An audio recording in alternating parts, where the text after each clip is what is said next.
Bonjour à tous, très heureux d'être là pour ce moment de partage. Peut-être juste pour rebondir sur la question du CCS, une différence quand même avec la France et les pays qui ont été cités, c'est qu'on n'a pas d'industrie pétrolière offshore. Et en fait, les gens en Norvège réutiliser une plateforme pour remettre du CO2, c'est quelque chose d'assez habituel pour eux. Ils en ont vu depuis quelques dizaines d'années. On voit bien quand on va mettre des éoliennes en baie de Saint-Brieuc que c'est toujours un peu compliqué. Et pour des bonnes raisons, les gens n'ont pas été habitués à cette industrie-là, quoi. Donc je pense que la volonté est liée de la part des industriels et de la part du gouvernement. Mais il y a un vrai problème d'acceptabilité du CCS en France aujourd'hui, je crois. Juste, donc, moi, j'étais il y a quelques semaines donc, responsable des analyses stratégie marché. On fait un exercice, alors moi je suis à l'exploration-production, un peu similaire à ce qu'a présenté Yasmine ce matin. Donc moi pour la partie offre de pétrole et de gaz, et on consolide ça avec d'autres services pour faire un Total Energy Outlook qui est le pendant donc, chez Total Energy de ce qui a été présenté ce matin, donc du World Energy Outlook de l'AIE. Donc je vais vous montrer un peu aussi quelle est notre vision du côté Total Energy et comment la stratégie à la fois à l'exploration-production et dans sa diversification, dans sa transition énergétique, comment on s'inclut dans cette incertitude. On a vu que les scénarios pouvaient être assez variés. Donc j'avais échangé avec Gabriele donc, sur des questions voilà, qui nous ont été posées. C'est quel est le contexte business aujourd'hui d'une compagnie pétrolière comme Total Energy et comment on voit l'évolution, la demande des produits que l'on vend. Et puis d'où viennent les incertitudes principales. Je rajouterai quelques éléments par rapport à ce qui a été dit ce matin par Yasmine sur de l'AIE. Donc un petit slide, il n'y a pas trop de slides j'espère, et s'il y a des choses que vous ne comprenez pas ou des acronymes qui ne sont pas clairs, n'hésitez pas à m'interrompre. Donc sur 2023, le monde a produit à peu près 100 millions de barils par jour, donc 96. En fait, on peut rajouter, si on veut regarder la partie pétrole, il y a à peu près 3 millions de barils par jour de biofuel. Donc la consommation à peu près de produits pétroliers liquides est de l'ordre de 100 millions de barils par jour. Cette production, en fait, elle est répartie de façon assez large d'un point de vue géographique, mais avec deux zones quand même qui sont assez concentrées. Donc le Moyen-Orient, qu'on connaît bien, donc avec 35% à peu près la production, mais aussi la zone Amérique qui s'est développée énormément depuis 10-15 ans, notamment avec l'huile de schiste. Et donc on voit que la zone Amérique, c'est aussi environ 35% de la production. En haut à droite, on voit le graphe donc avec les barres, c'est le prix du Brent depuis une vingtaine d'années. Donc le Brent, c'est la référence du prix du pétrole en Europe. On voit qu'il a été très variable. Je ne sais pas si on voit très bien l'échelle, mais on est entre moins de 40 $ par baril à plus de 100 $ par baril. Pour ceux qui ont une voiture, vous l'avez vu à la pompe. Et les trois flèches rouges, c'est les trois crises récentes qu'on a eues, donc la crise des subprimes, puis la crise en 2015, puis la dernière qui était la crise Covid. Donc le contexte business d'une société comme Total Energy, c'est que nous, on est une société de commodité, on vend un produit que tout le monde produit dans le monde et que tout le monde vend sur un marché qui est complètement ouvert. Donc on n'a aucun contrôle sur le prix de vente de ce qu'on produit. Et on voit que celui-là, ce matin, il a été indiqué qu'il ne fallait pas obligatoirement considérer que le futur venait du passé, mais l'instabilité des prix du pétrole, en fait, ça existe depuis que ça existe, depuis que le pétrole existe. Quelque chose de nouveau, c'est en bas à droite, donc la petite courbe bleue, c'est le prix du gaz. Alors c'est une unité en dollars par million de BTU, mais peu importe, vous multipliez par 5, ça va vous donner à peu près le prix en huile. Et on voit que c'était relativement stable hein, depuis 2010, et avant c'était raisonnablement stable. Et comme indiqué ce matin, depuis la réduction des exports de la Russie vers l'Europe à fin 2021, puis l'invasion de l'Ukraine et donc l'arrêt des imports et le changement complet du système du business du gaz, en fait, les prix se sont envolés. On est monté à plus de 300 $ par baril équivalent. Et aujourd'hui, on est encore assez élevé, peut-être à 70 $ par baril équivalent. Et on a encore des prix très instables. Donc, avant, on avait un produit qui était l'huile, qui avait un prix très instable, et un prix de gaz qui était relativement stable. En plus, on travaillait beaucoup sur des contrats à long terme. Donc, on avait cette stabilité. Aujourd'hui, elle existe beaucoup moins. Donc, essayer d'avoir des scénarios, parce qu'évidemment, ces incertitudes sur les prix sont liées à des inadéquations entre l'offre et la demande. Donc on voit bien, vous avez dû suivre ça, que l'OPEC met des quotas sur sa propre production, des curtailments, pour réduire sa production, essayer d'ajuster la demande à l'offre, mais dès qu'il y a un déséquilibre ou une prévision d'un déséquilibre, le prix du baril peut décrocher. Donc c'est très important pour Total Energy de comprendre un peu quelle sera l'évolution de la demande de ces produits. Donc on a deux scénarios chez Total Energy qui sont sur le même modèle que ce qui est fait à l'AIE. Donc là c'est un scénario momentum. Momentum qui d'un point de vue philosophique pourrait se raccrocher à l'APS, Advanced Play Scenario de ce matin, qui est que l'ensemble des pays qui ont eu un pledge net zéro réussissent effectivement leur transition énergétique, donc y compris la France, et la Chine qui deviendrait net zéro en 2060. Donc si tous ces pays-là réussissent cette transition et réussissent effectivement à être net zéro en 2050, on va avoir une demande d'énergie et notamment de pétrole qu'on retrouve sur cette courbe orange et donc qui descend à peu près à moins 40% par rapport à la demande aujourd'hui. Et on a un deuxième scénario qui est le scénario rupture, donc le scénario bleu en haut à droite, où on voit qu'on étend en fait cette transition énergétique qui est quand même assez complexe à mettre en place sur l'ensemble des pays. Donc tout ce qu'on appelle le sud global rejoindrait en fait et serait grosso modo net zéro sur une trajectoire qui les amènerait proche de net zéro en 2050. Et ce scénario rupture correspond aussi à une accélération dans les pays net zéro un peu plus rapide à la fois en ampleur et en vitesse de la pénétration des véhicules électriques et des biofuels comme Yasmine l'a indiqué ce matin. Donc on a ces deux scénarios-là et dans les graphes en bas, donc on va regarder les demandes ou des scénarios de demande de pétrole et de gaz qui correspondent à ces scénarios. Et j'ai rajouté pour référence, que l'AIE fait référence, par les petits carrés, les demandes des trois scénarios que vous avez vus ce matin, donc le STEPS, l'APS et puis le scénario normatif NZ2. Donc si on regarde pour le pétrole, jusqu'à 2030, on est relativement stable, que ce soit dans les scénarios STEPS, APS, Momentum, Rupture, et tous les instituts ont chacun leur prévision ou leur scénario, et on est sur quelque chose qui est relativement stable. Ça va d'une légère croissance à une légère décroissance par rapport à aujourd'hui. Mais donc dans les 6-7 ans à venir, on ne voit pas vraiment de changement majeur de consommation de pétrole, et qui est lié en fait au fait que la pénétration des véhicules électriques, elle est très importante aujourd'hui en Chine, qui a un nouveau système les gens achètent leur première voiture et elle est électrique. Elle est beaucoup moins importante. On voit qu'en Allemagne, ça commence la croissance a plutôt tendance à se réduire. Aux États-Unis, il y a énormément d'États dans lesquels effectivement la croissance des EV n'est pas aussi élevée que ce qu'on pensait. Donc d'ici 2030, nous, on voit plutôt une stabilité, une relative stabilité de la demande de pétrole. Et après 2030, dans à peu près tous les scénarios, on voit une décroissance de cette demande, et cette décroissance, en fait, le taux de décroissance peut varier assez significativement suivant les hypothèses qui sont derrière ces scénarios. Donc là, pour le momentum, on est à un peu plus de 2% par an, à peu près, de décroissance de demande.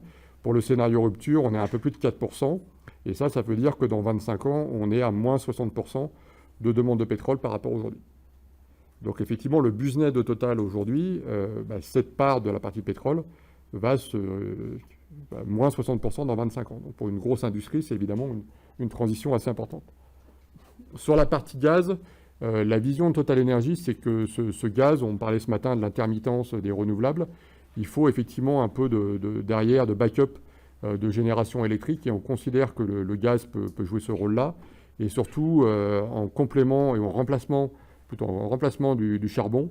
Il est plus de 2 fois moins émissif que le charbon. Donc si on veut aller assez vite, le plus efficace, c'est en fait de remplacer une centrale à charbon par une centrale à gaz.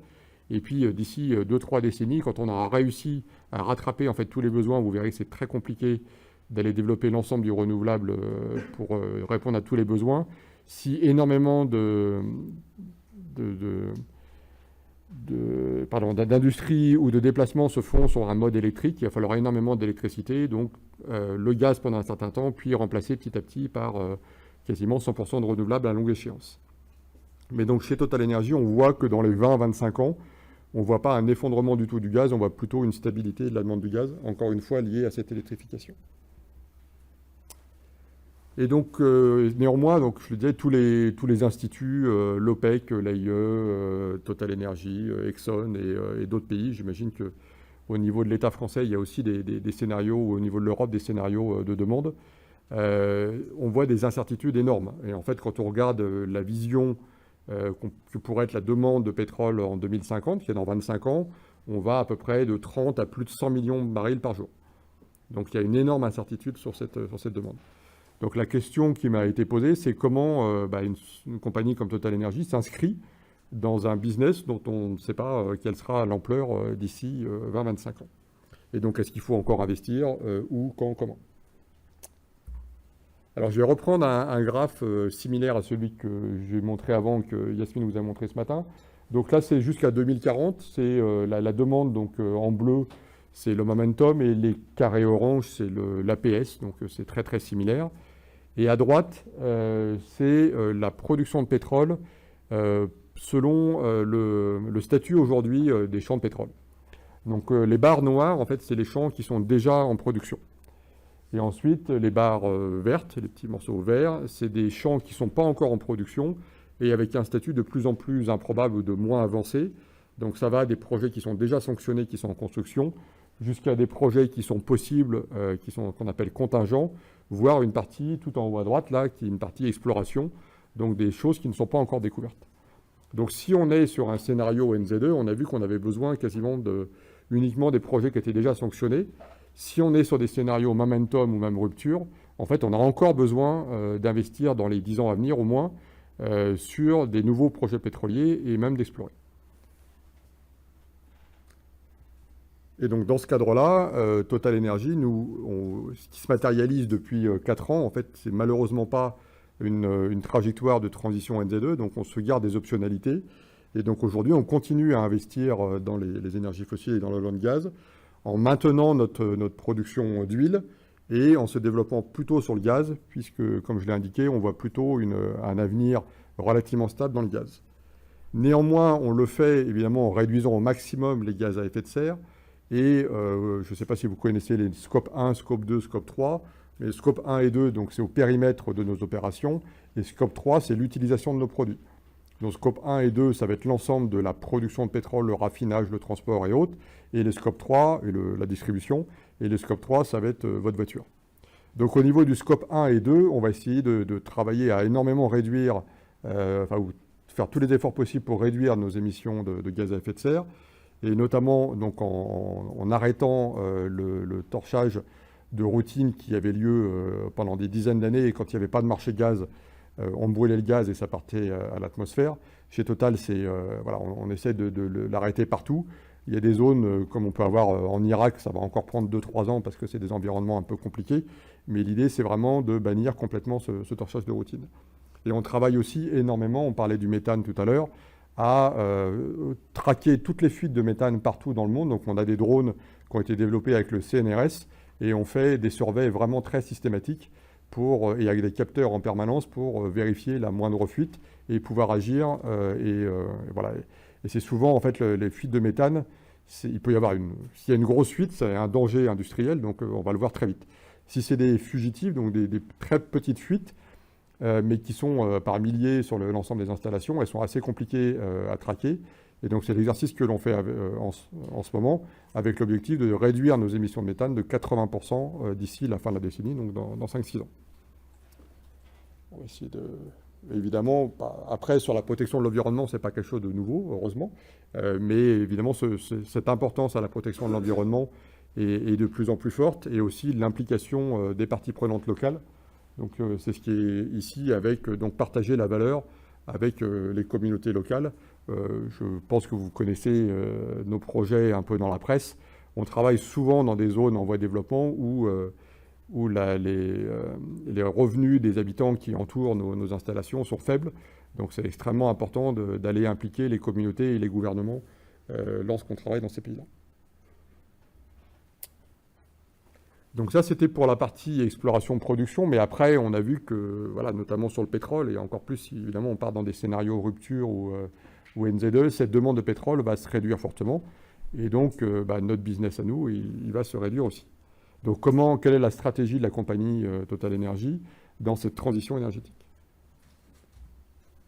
Donc ça, c'est les investissements d'aujourd'hui ou pour les années à venir.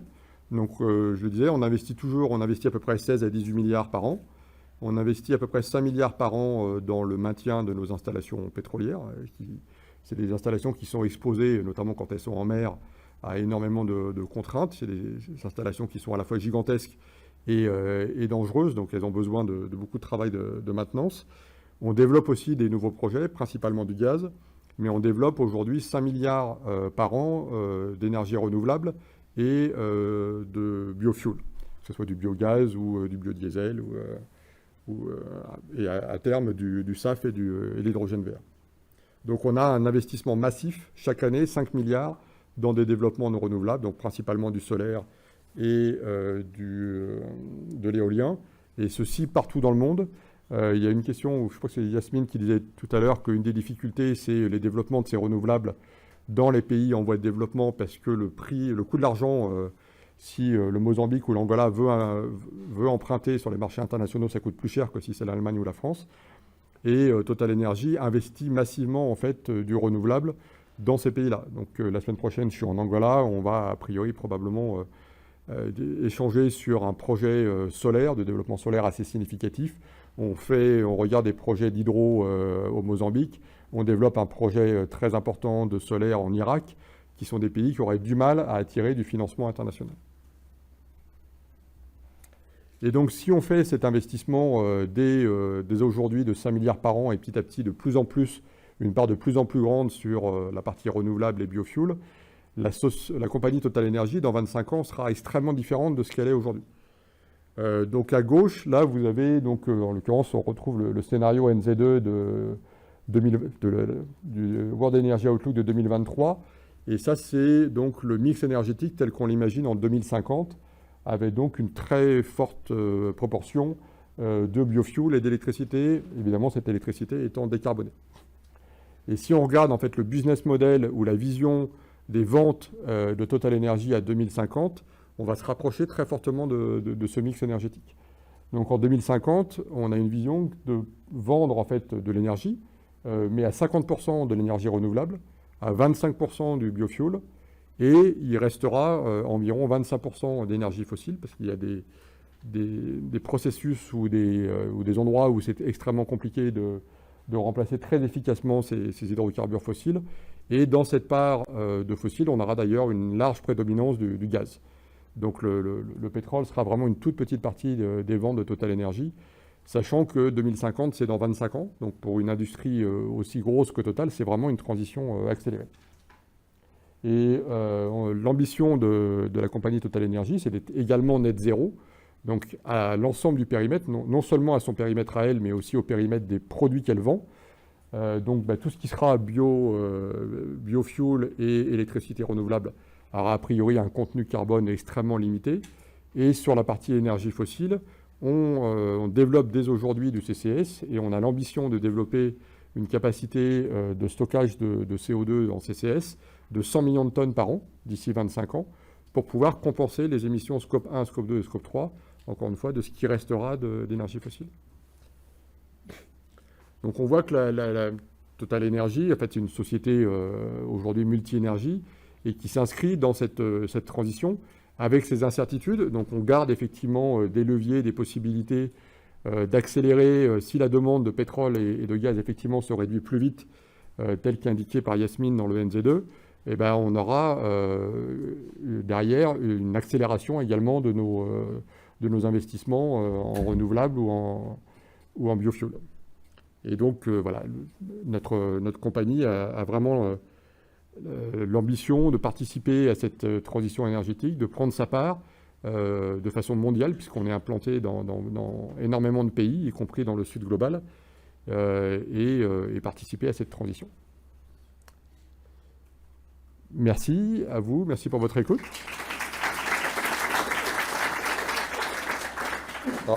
J'ai peut-être une slide quand même, pardon, une dernière slide. Sur les investissements, mais ça va rebondir un peu sur ce que disait Yasmine, c'est à gauche, on voit les investissements pétroliers donc qui se réduisent. Ils étaient de l'ordre de 800-900 milliards par an en 2014-15.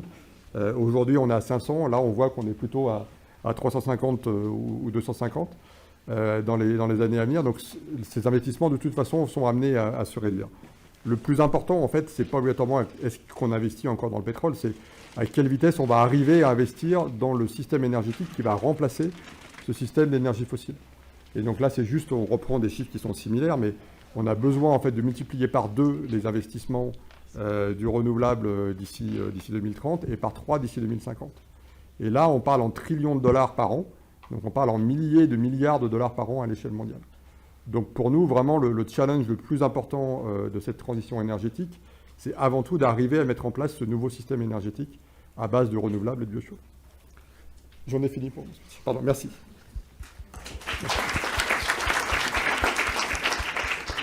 Évidemment disponible pour toutes vos questions. J'en ai une. Camille de la promotion précédente. Une question sur le potentiel pic de pétrole. On entend beaucoup dans le débat public des notions comme par exemple le peak oil, qui est pas mal revenu. Une question du point de vue de Total Energy, vous voyez comment le futur du pétrole, du pic, ce sera plus un pic géologique ou un pic économique ou réglementaire?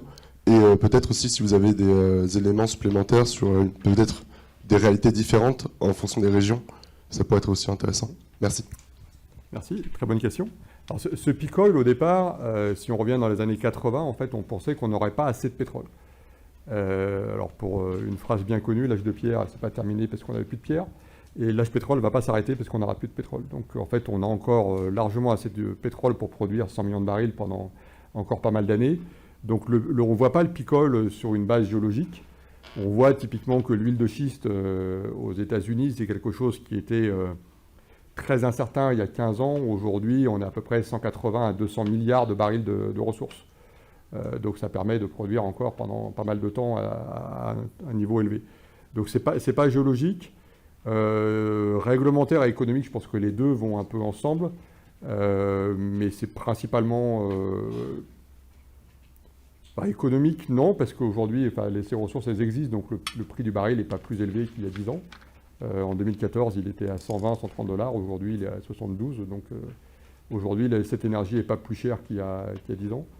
Donc plutôt réglementaire. Enfin, l'idée, c'est quand même bien, effectivement, d'avoir un coût carbone et d'avoir l'ensemble de la société qui aille vers une énergie décarbonée et qui donc rend le pétrole moins intéressant.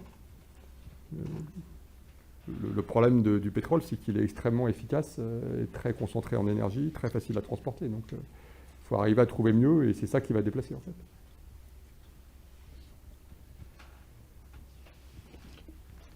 Bonjour, Lucas Desport. J'ai fait ma thèse à Total Energy et maintenant je travaille en tant que postdoc sur justement les questions, les trajectoires globales de décarbonation. Est-ce que vous pouvez nous expliquer un petit peu quels sont les modèles, les outils que vous utilisez pour tracer ces trajectoires? Qu'est-ce qui dicte finalement votre outlook? Et ma deuxième question, c'est, on a vu que vos résultats de l'outlook sont assez proches quand même de ceux de l'AIE. Donc qu'est-ce qui distingue en fait vos trajectoires de celles produites par les instituts ou les chercheurs? Et pourquoi vous indexez pas sur des scénarios déjà produits? Deux très bonnes questions. Donc la première, comment on fait? Alors moi je suis plutôt sur la partie offre, capacité de produire. Donc je vais aller très vite, même si ce n'était pas dans la question. En fait, aujourd'hui, on participe à peu près à 15% des champs pétroliers du monde, donc on a quand même une représentativité. Et on a un certain nombre de bases de données qui existent. Et donc, on compile les 14 000 champs du monde. On regarde les champs qui ne sont pas encore développés, dans quelles conditions ils pourraient se développer dans le futur. Et à partir de là, on va faire de la modélisation avec les petites barres vertes là, de ce qui est déjà décidé, à décider ou ce qui serait encore à explorer. Donc ça, c'est pour la partie offre. Pour la partie demande, en fait, si vous regardez le World Energy Outlook ou le Total Energy Outlook, normalement, c'est raisonnablement bien expliqué. Mais les drivers principaux, c'est évidemment les transports, c'était indiqué par Yasmine, et donc c'est la vitesse de pénétration des véhicules électriques qui est importante, et notamment dans les transports relativement légers. Après, il y a des incertitudes encore assez fortes sur la marine, où aujourd'hui ça paraît assez compliqué de trouver une énergie décarbonée pour des porte-containers. Donc c'est là où effectivement Total, de la même façon, essaie de passer du fuel ou du heavy fuel à du gaz en disant on a déjà gagné, et aussi d'ailleurs en termes de pollution. Mais avant d'avoir des porte-containers qui soient à l'hydrogène ou à l'ammoniac, ça va être assez compliqué, quoi. Donc, en fait, on regarde morceau par morceau, donc la pétrochimie, est-ce que les single-use plastiques, donc les règles de dire on n'a pas le droit d'utiliser un plastique qu'une seule fois, à l'échelle mondiale, à quelle vitesse ça va se mettre en place? Est-ce qu'il va y avoir plus de développement de trains, d'avions, de voitures? Et pour chacun de ces modes de transport, est-ce qu'il va y avoir plutôt électrique? Est-ce qu'on va gagner en efficacité? Donc c'est vraiment... En fait, on va décomposer l'utilisation du gaz et du pétrole sur les différents usages. Et après, pour chaque usage, on va faire du multiparamètre et on va faire tourner des modèles. C'est probablement très similaire à ce que fait l'Oxford Institute for Energy Studies, ce que a fait BP avec le BP Statistical, ou ce que fait l'AIE. Donc les modèles sont assez similaires. Pourquoi nous on fait des modèles? Je pense que d'abord on a envie de comprendre. Et après, ce qui va aller ensemble, qu'est-ce qui différencie peut-être les différents modèles? Là, on a vu une vision mondiale. On en parlait rapidement avec Yasmine ce matin. On commence à l'AIE à avoir des visions régionales. Et en fait, chez Total Energy, on est quand même très présent sur le continent africain. Et on a une vocation à aller développer le gaz dans des pays charbonniers comme la Malaisie, le Pakistan, l'Indonésie. Donc, c'est ces pays de l'Asie sur lesquels on veut se développer. Et ce n'est pas obligatoirement là que des chercheurs de Oxford vont se concentrer. Donc même si à l'échelle globale, on a une vision finalement assez similaire, on va aller nous se focaliser pour mieux comprendre, par exemple, le développement des énergies renouvelables et des besoins d'énergie et les problèmes de réseau de transport électrique en Afrique. C'est quelque chose qui va être plus important pour Total peut-être que pour un autre institut. Mais les résultats sont raisonnablement similaires quand les hypothèses sont les mêmes, parce que les données de base sont les mêmes.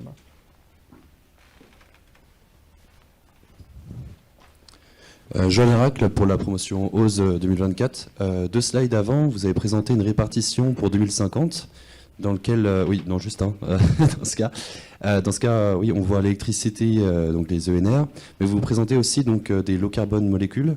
Je voulais savoir, en 2050, comment est-ce que vous pensez utiliser ces molécules, justement? Est-ce que vous pensez plutôt qu'on passerait vers de la batterie, de la pile à combustible, ou alors on irait sur une utilisation telle qu'un combustible en utilisant de l'hydrogène pauvre, ou ce genre de choses?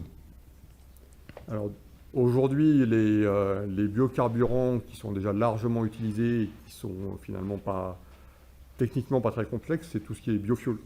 Donc c'est du biodiesel que vous mettez dans votre voiture, c'est le Sustainable Aviation Fuel. En termes technologiques, ce n'est pas extrêmement compliqué, en tout cas pour ceux de première génération. Après, la difficulté de tous ces biofuels, c'est qu'il faut une matière première, et que si on voulait avoir du SAF dans l'ensemble des avions du monde, aujourd'hui, on n'a juste pas la ressource. Soit on arrive à avoir des générations, deuxième génération ou troisième génération, donc par exemple avec de la cellulose, et là on pourrait augmenter effectivement les quantités de SAF. Donc dans ces low carbone molécules, il y a effectivement quand même pas mal de biofuels. Après, sur l'hydrogène, je crois, il y a énormément d'incertitudes. Donc il y aura une part d'hydrogène, quelle sera son utilisation? Nous, très clairement, dans certains process de raffinerie, on va utiliser du green H2. Est-ce que la pile à combustible va devenir massive? On ne le voit pas aujourd'hui se développer très vite, comme on l'imaginait peut-être il y a 10 ans. En 2050, je ne sais pas. Très bien. Ouais, non, j'avais pas vu en effet le biofuel. J'avais vu le H2, mais j'avais pas vu le logo pour le biofuel. Donc ça m'a... Après, une des questions, c'était les e-fuels qui étaient indiqués tout à l'heure. Donc une des idées des e-fuels, c'est on reprend du CO2 avec du H2, on fait du méthanol et après on l'utilise comme... et voilà, en termes de rendement énergétique, c'est pas non plus excellent. Donc à quel point ça va se développer, ça dépendra du coût carbone, ça dépendra des gains énergétiques des process d'ici 20 ans. Et là, on a pas mal d'incertitudes. Merci beaucoup.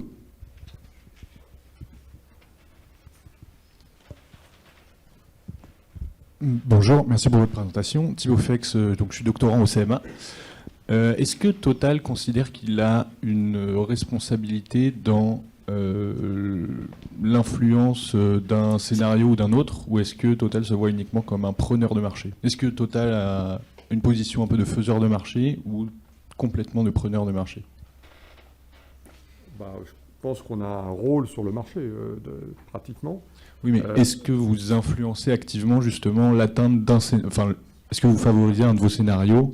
Ou est-ce que vous dites juste, on prendra ce qui arrive et... on essaie d'influencer. Notamment, on a parlé du gaz, donc typiquement pour remplacer du charbon sur du gaz, on essaie de pousser parce que à la fois c'est effectivement quelque part bien pour notre business gaz, mais c'est aussi très bien parce que ça permet rapidement de réduire les émissions de gaz à effet de serre. Sur les biodiesels ou les biofuels, on a transformé la raffinerie de la Mède en bioraffinerie, donc c'était quand même pour développer effectivement des biodiesels. Quand on développe du solaire de façon massive en Afrique, oui, c'est pour que ces pays se développent plutôt sur des énergies bas carbone que sur des énergies carbonées.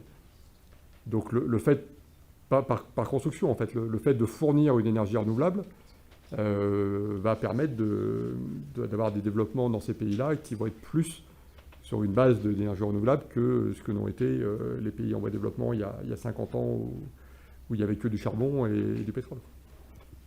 Donc, mais après, est-ce qu'on régule le marché mondial? Non, clairement non. On le voit bien sur les prix, mais voilà. Donc c'est vraiment l'ensemble de la société. Enfin, donc il y avait la DGE avant. Quand on dit Together with Society, ça veut dire que c'est effectivement ensemble. C'est les industriels, c'est les citoyens, c'est les politiques, c'est les réglementations. Mais on est typiquement dans un certain nombre d'associations, au GCI ou au GMP, donc Oil and Gas Climate Initiative, où il y a une quinzaine de sociétés qui essaient de partager les meilleures pratiques pour réduire les émissions de gaz à effet de serre, ou le Methane Pledge qui a été annoncé là, à Dubaï il y a à peu près un an, où c'est pareil, on essaye vraiment de réduire nos émissions de méthane au maximum. Et typiquement, notre robot, nos drones qu'on appelle OSEA, on va les partager avec les compagnies nationales ou les compagnies qui ont éventuellement un peu moins de technologie, parce qu'on souhaite que l'industrie pétrolière dans son ensemble réduise ses émissions de méthane. Donc on essaie d'avoir un rôle positif sur la chaîne. Bonjour, merci beaucoup pour votre présentation. Donc Albin Gagnepin, Promose 2024. Je voulais savoir quelle était votre vision sur en fait les stratégies à court et à moyen terme du coup des autres producteurs de pétrole. Donc est-ce que c'était des dynamiques similaires à celles de Total Energy que vous identifiez? Est-ce qu'il y a d'autres dynamiques ou pas juste du business as usual? Enfin voilà, merci. Merci, c'est aussi une très bonne question. Les dynamiques sont très différentes et notamment on a vraiment deux packages très différents qui sont les compagnies américaines. Enfin, si on prend les majors, les compagnies américaines, donc Chevron, Exxon, ConocoPhilips, et puis les européennes que sont BP, Shell et Total Energy, et puis Equinor pour les Norvégiens, et Eni pour les Italiens. Donc les Américains ne croient pas trop à l'électricité, en tout cas ne se développent pas dans l'électricité. Ils se développent pas mal dans le stockage de carbone et dans les biofuels. Donc le CEO de Exxon a dit il y a un an, de toute façon, moi, on ne va pas se développer dans les électrons. On est dans la molécule, on restera dans la molécule. Donc ils vont développer des biofuels, mais ils vont rester quand même beaucoup dans le pétrole et le gaz. Et pour répondre peut-être comme stratégie par rapport à ces incertitudes, eux se développent énormément donc, dans cette fameuse huile de schiste, qui a plein d'inconvénients, qui a aussi une qualité, c'est qu'en fait, on investit au fur et à mesure. Donc quand on fait chez Total un développement deepwater, on va dépenser 5 ou 10 milliards au front, et après on va produire pendant 25 ans. Sur du shale oil, donc de l'huile de schiste, on va dépenser les mêmes 10 milliards, mais on va les dépenser, sur 20 ans, on va dépenser 500 millions tous les ans. Et donc si à un moment, donc cette production de pétrole s'effondre en fait très vite, c'est des puits, il faut forer des dizaines de milliers de puits, et les puits s'effondrent très vite. Donc si en 2032, il y a effectivement une révolution, une réglementation qui renchérit très fortement le prix du pétrole pour l'utilisateur, pas pour le vendeur pétrolier, mais pour l'utilisateur, et que la demande s'effondre et que le prix s'effondre, ben, ils arrêtent de forer et ça s'arrête. Donc eux, ils vont vraiment gagner une flexibilité avec cette... donc ils considèrent qu'ils vont développer du pétrole autant qu'ils peuvent, mais en ayant cette possibilité d'arbitrer assez rapidement et de ne pas perdre de l'argent. Les compagnies européennes, je pense qu'il y a 3-4 ans, Yacine, tu pourras me corriger, hein, je pense que BP, Shell et Total avaient finalement des stratégies et des scénarios relativement similaires. Et post-Covid, ou assez récemment, en fait 2023-2024, notamment Shell, alors ils ont viré leur PDG quand même, et le nouveau PDG a dit on va un peu changer la stratégie. Donc ils reviennent beaucoup sur l'hydrogène, sur le CCS, et donc ils ont une stratégie intermédiaire entre les européennes et les américaines. Donc oui, les stratégies sont très différentes.